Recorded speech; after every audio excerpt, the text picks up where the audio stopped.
Right, just a quick video on the countershaft assembly. I've put the new oil light bronze bushes into the swing head housings. I've fitted the old shaft, and it's a nice fit. There's no movement in the shaft.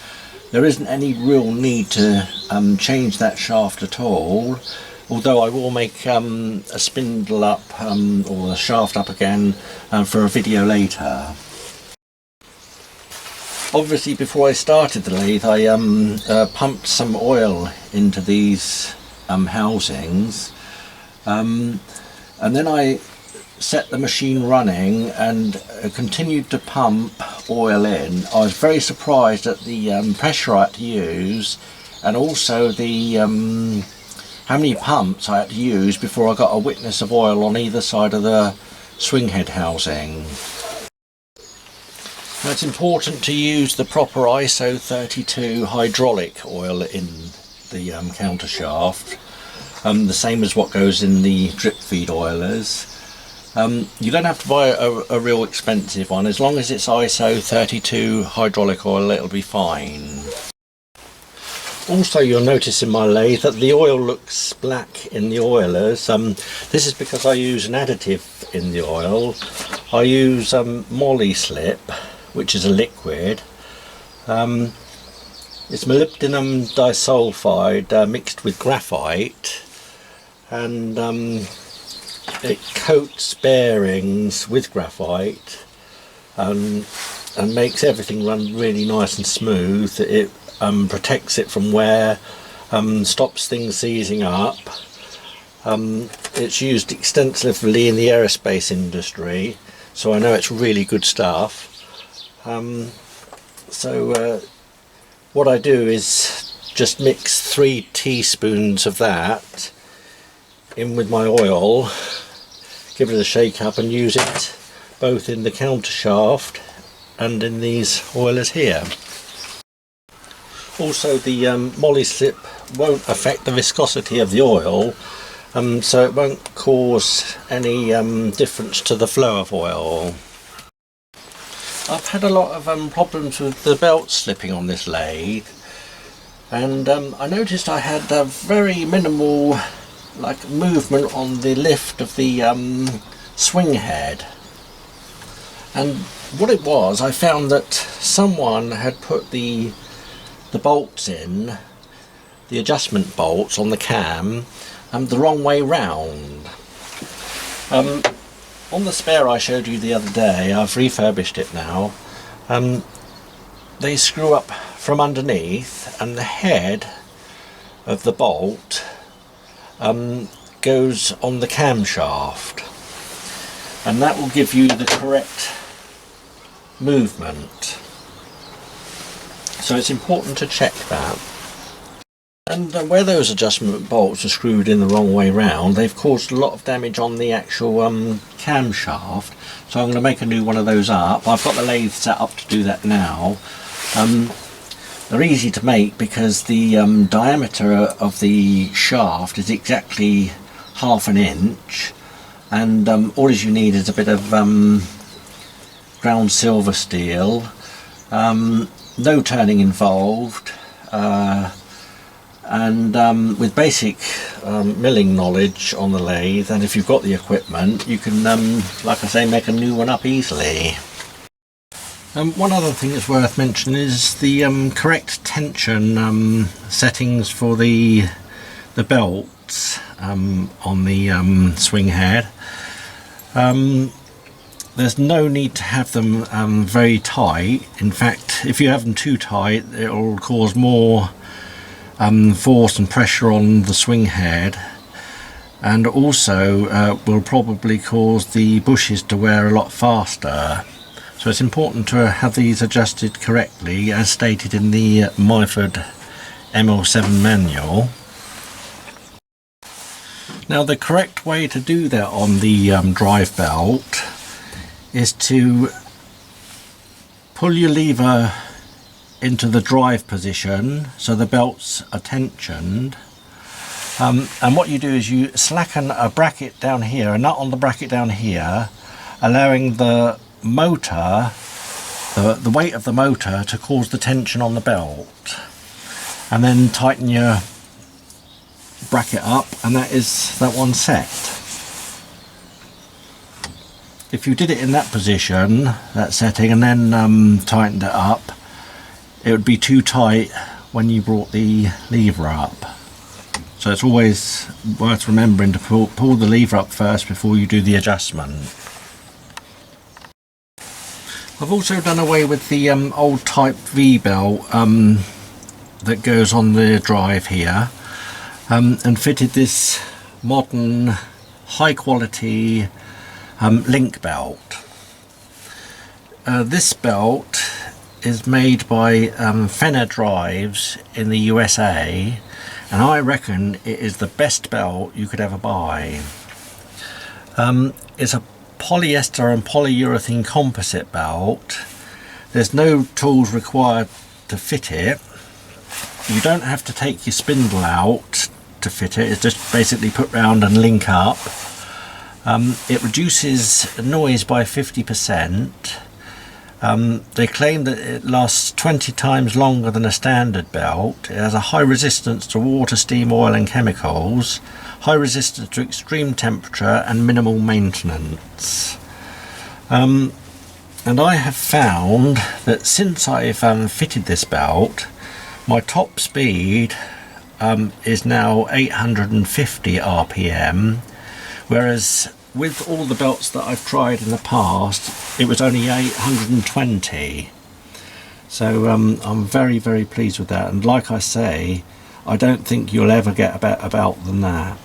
It's extremely tough. You can buy the belt in the UK. I bought mine from a company online called Lathe Spares UK. If you order one, make sure you order it for your lathe, because they do one for the ML7 and one for the Super 7. And what that is that when you buy it, it'll come to the exact size. You don't have to take any links out, and it'll be the perfect fit if you've got your settings right, obviously. And like I say, I reckon it's the best belt you can buy, and I'm very, very pleased with it. I'll just show you that running now.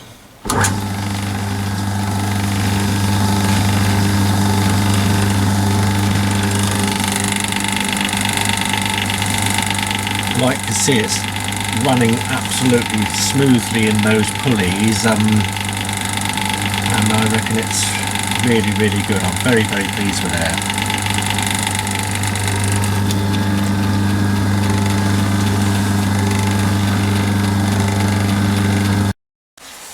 The belt was under £20, and that was including postage as well, so that was very good. My lathe sounds noisy, and it's not that noisy. What it is that I'm in a very small metal shed, and any little noise is amplified a bit on the video. Plus, if you hear any strange noises coming from above, it's caused by pigeons and seagulls running around on the roof. Right, here's the old camshaft I've taken off the lathe. Before you can take the shaft out, remember that you've got a grub screw here, and also the stop pin acts as a lock-in screw as well, because that screws down onto the shaft. That's also used to get the position of your drive and rest position. It works in the lathe like that. The heads of the adjustment screws rest on the flats in the rest position, and when you pull the lever up, it goes round like that, lifts the adjustment bolts on the shaft and tensions the belt.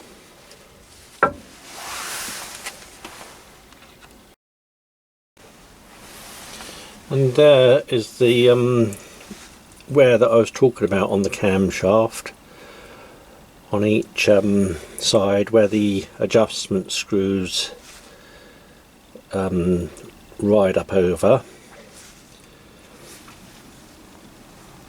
It's quite deep there, if you see.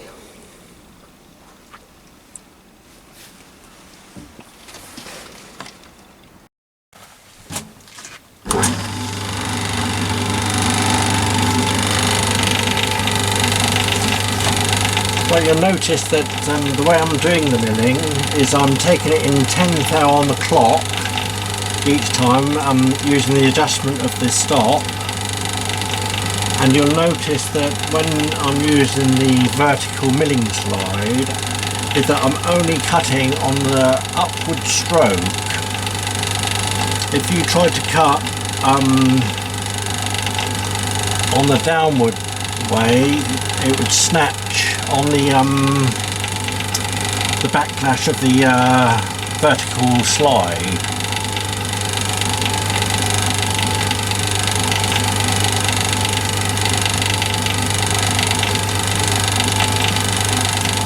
So move it in 10th thou, block the slide, and then wind up to do the cut.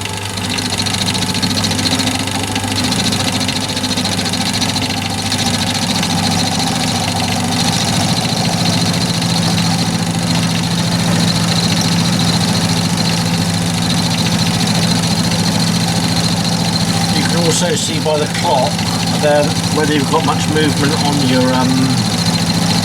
vertical mill.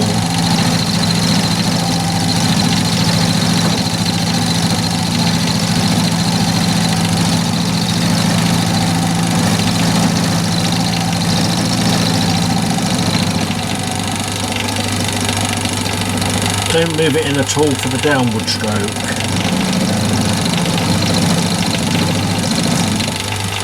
Make sure it's clear again, and move in another 10th thou. Lock the slide and take the next cut.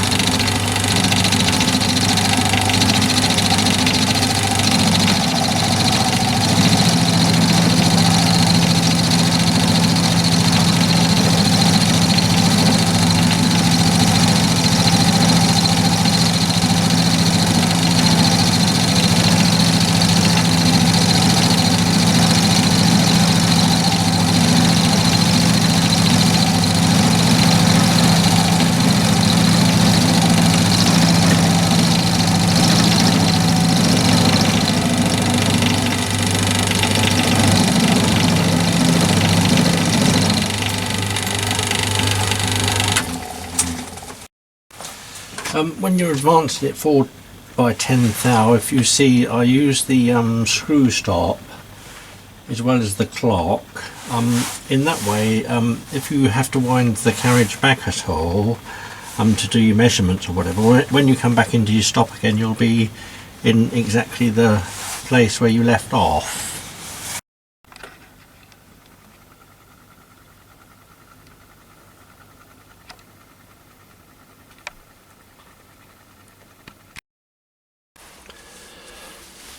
Here's the new one that I've machined out of 01 tool steel. I've made mine slightly different to the old one out of personal preference. I've made mine a little bit longer, and so that my handle will stand a little bit further off from the lathe. You've obviously got to get those in the correct position. They've got to be dead square to each other, and it's critical that you get the depth right on the milling, so that the thickness of the piece there is correct with each other. I've managed to machine this one so that there's only 2 thou difference between each side. I've made the handle part out of mild steel, and it's threaded it into there, the correct size to fit 1/2 inch bore there.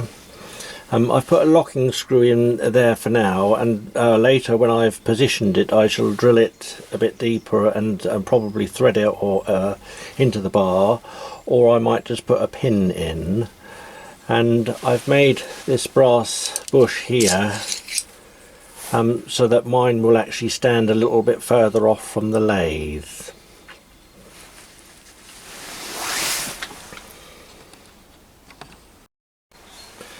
And I'll use that plastic knob on there, or I might even make a nice brass one to go on it at a later date.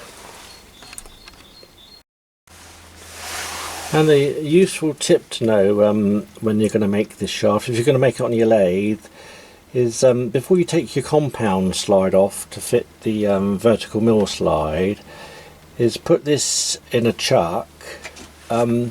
You can put a centre in the end if you want, and you measure and mark exactly where the flats are going to go with a fine felt tip pen. And then what I do is use a turning tool with the machine going and just lightly groove those marks. It saves a lot of time. You've got your positions of the flats, and when you come to do the milling, you use those marks as well to get your widths right. So it's a very handy thing to do. And also obviously the marks don't wear off, you don't have to measure it again, and when you've done your milling it'll come out exactly right. So that's basically it really on the counter shaft assembly on the ML7. Later on I'll glue this one up and fit it all together. I've got some tips that I can show you on how to do milling a lot easier on the lathe.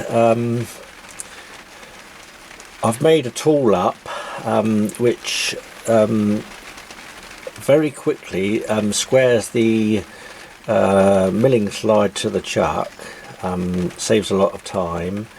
And I've made a tool up, well it's the same tool really, it's a multi-purpose tool I use for mounting the clock on the back of the lathe. You might have seen it at the front of this video, so that you can wind your lathe in 10th hour at a time or whatever to do your cuts, get the correct depth very accurately, and it makes the job a whole lot easier. So I hope to show you some useful ideas in some videos later on, and hopefully if there's anyone out there that is just starting or whatever in precision machining, that you might get some ideas on how to make things much easier. If I have to make any amendments to the video, I will put it in the comment section.